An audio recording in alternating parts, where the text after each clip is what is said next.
Voter है तो ये जानकारी उनके लिए बहुत बहुत ज़रूरी है। चुनाव आयोग ने सिर नाम का एक नया अभियान शुरू किया है जो सीधे तौर पर वोट देने के अधिकार से जुड़ा हुआ है। चलिए इसे ज़रा समझते हैं। देखिए, ये अभियान 2 फेज़ में होगा। पहला फेज़ 4 नवंबर 2025 से शुरू होगा, जिसमें बूथ लेवल ऑफिसर्स यानी BLOs घर घर आकर वोटर्स की जानकारी को वेरीफाई करेंगे। अब इस पूरी प्रक्रिया का जो आधार है वो बहुत सरल है। 2025 की जो वोटर लिस्ट है उसकी तुलना सीधे सीधे साल 2002 की लिस्ट से की जाएगी और इसी तुलना के आधार पर हर वोटर को A से लेकर F तक 6 अलग अलग कैटेगरीज में बांटा जाएगा। मतलब 2002 की वो लिस्ट ही एक तरह से सब कुछ तय करने वाली है। तो सवाल ये उठता है कि किसी को कौन सी कैटेगरी मिलेगी। इसके लिए ना 2 मुख्य चीज़ें देखी जाएंगी। पहली, वोटर की उम्र, और दूसरी, 2002 की वोटर लिस्ट में उनके परिवार का नाम है या नहीं। ठीक है, तो सबसे पहले ग्रुप को देखते हैं। ये वो लोग हैं जिनकी उम्र 38 साल या उससे ज़्यादा है, यानी जिनका जन्म 1 जुलाई 1987 को या उससे पहले हुआ है। अगर उनका नाम 2002 की लिस्ट में मिल जाता है तो उन्हें रखा जाएगा कैटेगरी A में, और अगर नाम नहीं मिलता तो उन्हें डाल दिया जाएगा कैटेगरी B में। एकदम सीधा सा हिसाब है।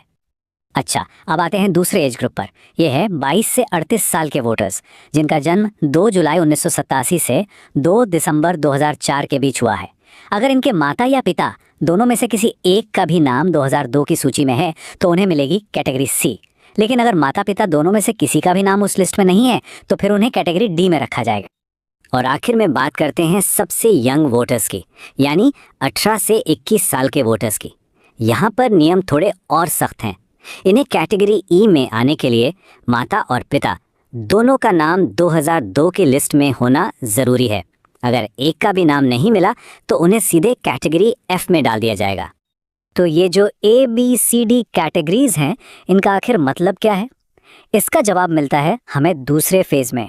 आपकी कैटेगरी ही ये तय करेगी कि आपको अपना वोट देने का अधिकार बनाए रखने के लिए कौन से और कितने डॉक्यूमेंट्स जमा करने पड़ेंगे, और कुछ मामलों में अपना वोट देने का अधिकार बचाने के लिए इतने डॉक्यूमेंट्स तक देने पड़ सकते हैं। चलिए इस टेबल को ज़रा ध्यान से समझते हैं। अगर कोई कैटेगरी A में है तो बहुत बढ़िया, उन्हें कोई प्रूफ नहीं देना होगा। B, C और E कैटेगरी के लोगों को सिर्फ अपना एक प्रूफ देना होगा। लेकिन कैटेगरी D वालों को अपना और अपने माता या पिता में से किसी एक का यानी कुल 2 प्रूफ देने होंगे। और सबसे ज़्यादा कैटेगरी F वालों को अपना और अपने माता पिता दोनों का मतलब कुल 3 प्रूफ पेश करने होंगे। और सबसे ज़रूरी बात, अगर ये प्रूफ नहीं दिए जा सके तो मतदाता सूची से नाम हटने का पूरा खतरा है। तो अब सबसे बड़ा सवाल, आखिर किया क्या जाए? घबराने की जरूरत बिल्कुल नहीं है। कुछ बहुत आसान कदम हैं जो अभी से उठाए जा सकते हैं ताकि आगे चलकर कोई भी परेशानी ना हो। तो सवाल ये है कि पहले फेज की तैयारी के लिए हम अभी से राइट नाउ क्या कर सकते हैं?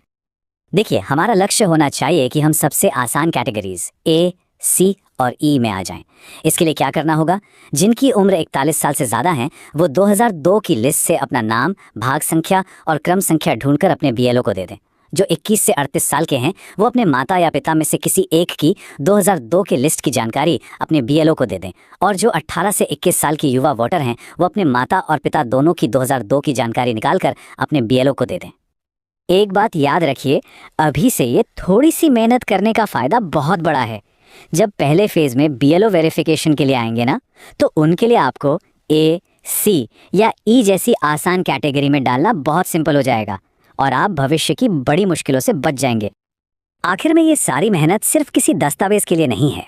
जैसा कि इस गाइड में कहा गया है, ये इसलिए है ताकि हमारा वोट देने का अधिकार बरकरार रहे और हम लोकतंत्र को बचा सकें। तो जागरूक रहिए, अपनी जानकारी तैयार रखिए और इस ज़रूरी संदेश को दूसरों तक भी ज़रूर पहुंचाइए।